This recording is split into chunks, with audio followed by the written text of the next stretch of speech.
the mention of the emergency voyageur and the process of intervening in Afghanistan following the fall of the Taliban. This was, as the name implies, an emergency process to quickly come up with some kind of governance strategy at the last minute under unexpected circumstances. But since then, there have been presidential and parliamentary elections in Afghanistan, which have no irregularities in the elections were found by international monitors at those elections. And I agree, there are certainly a lot of thugs throughout the Afghan government, from the local level, the provincial level, into the parliament, into the cabinet. There are exceptions for many ministries that are doing good work. And there are thugs in the Taliban, and there are thugs in the somewhat dismantled Northern Alliance and other newly emerging independent militia groups. What the Afghan Independent Human Rights Commission has called for, and what I concur with, is for transitional justice process that would look at all of these parties and would try to seek some kind of justice and reconciliation for Afghanistan. And the Human Rights Commission has gone so far as to lay out a very comprehensive blueprint of how that can happen with recommendations. And all of that is summed up in a report called A Call for Justice. And Canada, what we could be doing more usefully is throwing our weight behind seeing those recommendations implemented. Both the Canadian government needs to do that, and the Canadian public needs to call for that to happen. And again, I agree, I think it's important to underline where we do agree and try to move from all of the debates to some kind of dialogue that's constructive. What's happened in Afghanistan over the last 30 years, and well before, with the 3 attempted British invasions, we can go back to Genghis Khan coming in, we can go back to Alexander the Great a couple thousand years ago. But in recent history, what happened in Afghanistan is largely attributed to US interference, to Pakistani interference, obviously to Soviet occupation, to Saudi Arabian interference and funding of weapons, and many other countries. Where we differ here is that I don't see the solution as walking away. So, okay. Thank you.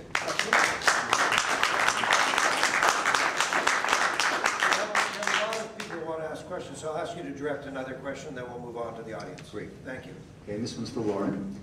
You brought up the question of democracy, and you mentioned that the Harper government is the legitimate government of Canada, and they have the right to make the decision to deploy our troops in Afghanistan. On the other hand, Harper did not win majority of the vote, and he does not have a majority in Parliament. And the Canadian people, the last poll I saw in February said 58% of Canadians do not want us to extend our mission there. What Canadians would prefer is that we go back to our historic peacekeeping role. And one obvious place is Darfur, where the human rights abuses are even worse from what I understand than in Afghanistan. So given the in some senses, shaky democratic credibility for the Harper government to commit, and the Liberals too, because obviously they played a role in establishing our presence and then keeping the Harper government going.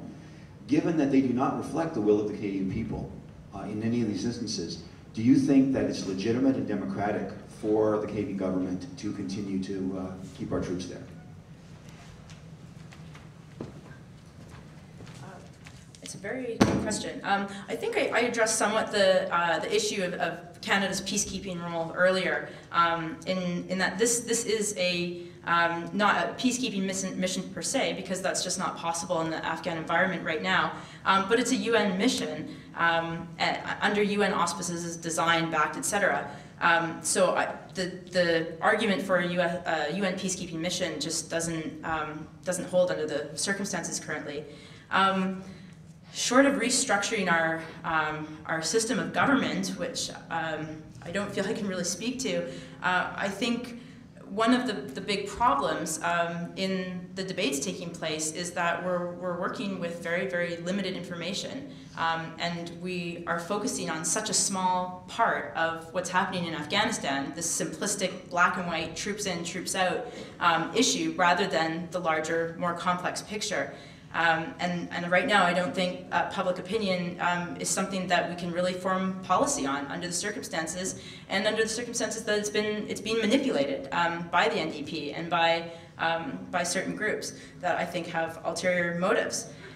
One response to this has been the Manly panel in an attempt to reconcile the diverse public opinion on the issue. And I thought that the recommendations in the report were excellent, and they did go to the effort to talk to as many people as possible, to receive as many statements as possible, and then to come up with a response that aims to satisfy everyone. Probably not everyone, but that was the intention.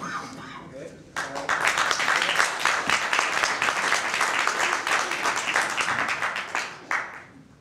Well, I scribbled it down because I was struck by it. Lauryn, forgive me if I got a word wrong here, but you just said public opinion should not be the basis for public policy.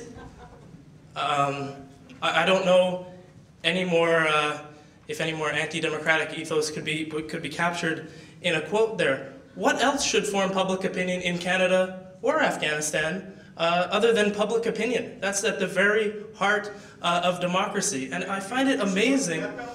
I find it amazing that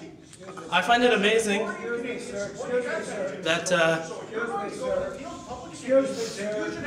One of the things that has been admirable about these evenings is they have been respectful.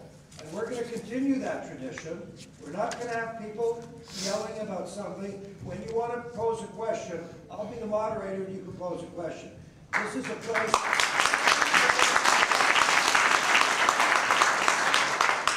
That's Ian King, folks. You can read his column weekly in 24 hours.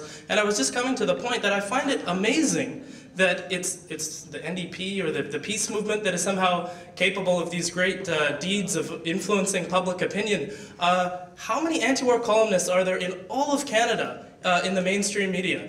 Linda McQuaig, Naomi Klein, no, she's in the States now writing for The Nation. I don't know, Rick Salutin. That's pretty much the end of the list. I mean, get serious. Every night on the CBC, we are treated to the same Pravda-esque, monotone anti-war propaganda, pro-war propaganda, and good news stories out of Afghanistan. If anyone is manipulating public opinion, it's the government. And I mean, they assigned huge new budget appropriations to have the military out doing PR. The anti-war movement doesn't have ads out on the bus shelters all over Vancouver. That's the army. That's the military. It's public opinion. The uphill battle in public opinion is for anti-war forces.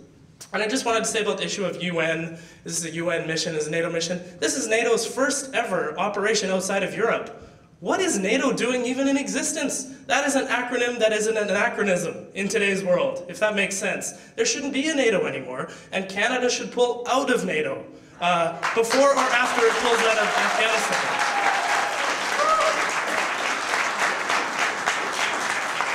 And, you know, the UN is not some kind of neutral arbiter where 200 countries get an equal vote and an equal weight. It's dominated by the big powers. This is how it was set up.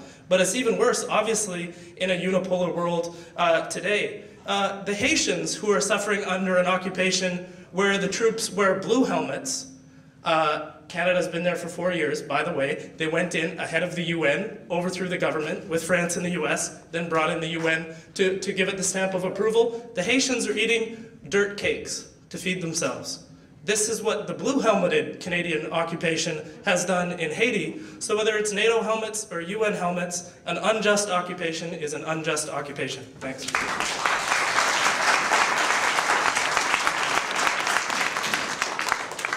We are 30 seconds away from your questions. Now, just this announcement. Our next Langara Dialogues is Wednesday, May the 7th. The topic is this: resolved climate change is so much hot air.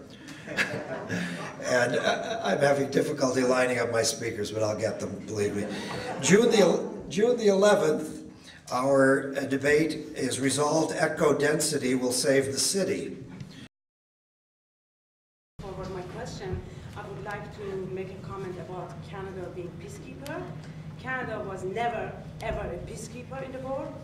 Canada is built on genocide of First Nation in this country. You cannot call Canada a peacekeeper. Plus Canada's policy in Haiti, Canada's support from Israeli government, Canada's invading, helping the US in Afghanistan. We cannot talk about Canada as peacekeeper. But my question is to you. As a woman, I'm asking you.